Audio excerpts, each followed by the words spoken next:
И здравейте хора! Днес отново ще ви разказвам за техниката, за това, че може да се абонирате за канала, да харесате видеото и да го споделите с приятели, за да може да достигне повече гледания. И сега нека продължаваме напред.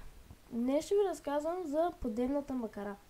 Макарата представлява комбинация от подвижни и неподвижни ролки и се използва при товаренето на кораби. Неподвижната макара е необходима за пренасочването на тежестта и силата. Всяка подвижна макара намалява тежестта, респективно силата на половина. Най-често употребяваните макари имат 3 свободни ролки, т.е. първата ролка спестява половината усилие, което трябва да се приложи по двойно по-дълга отсечка. При втората ролка отново се спестява на половината усилие. Това трябва да се употреби само 1/4 от силата при 4 пъти по-дълга отсечка за прилагането й. Макарата е механично подемно средство, с което при употребата на малко сила могат да бъдат повдигани и сваляни тежести. Още в древни времена става известно, че тежест може да се повдигне много по-лесно, когато към нея закрепим въже и го изтеглим през една ролка. По този начин се променя посоката на движение, но количеството сила не намалява. При така наречената неподвижна макара силата също не се променя.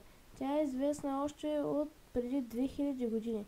Тогава се използва да се черпи вода от кладенците с ведро, на което е прикрепено въже, или за да се повдига строителни материали.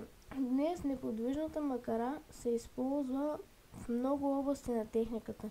Тя е наследена от подвижната макара, която се върти около постоянен пункт. Ако през нея се тегли тежест, както е при крана, при който куката на макарата се движи свободно нагоре-надолу, прилаганата сила намалява, но се удвоява разстоянието за тегляне. Чрез комбинацията от една неподвижна и една подвижна макара се пренасочва и спестява сила. Тази взаимовръзка е известна още на Аристотел.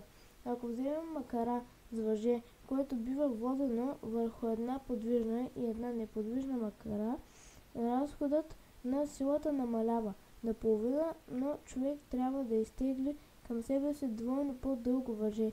Силата, прилагана в теглянето, е по-малка. При макара с 4 ролки се прилага съответно само 1/4 от силата. Извод: с подвижната макара се печели сила, а неподвижната се използва за по-голямо удобство. Хора, това беше от видеото. Надявам се да сте научили нещо ново, да ви е било полезно. И отново ще кажа, може да се абонирате за канала, да харесате видеото и да изпратите на приятели това видео, за да има повече гледания и повече хора да научат нещо ново. А от мен, чао!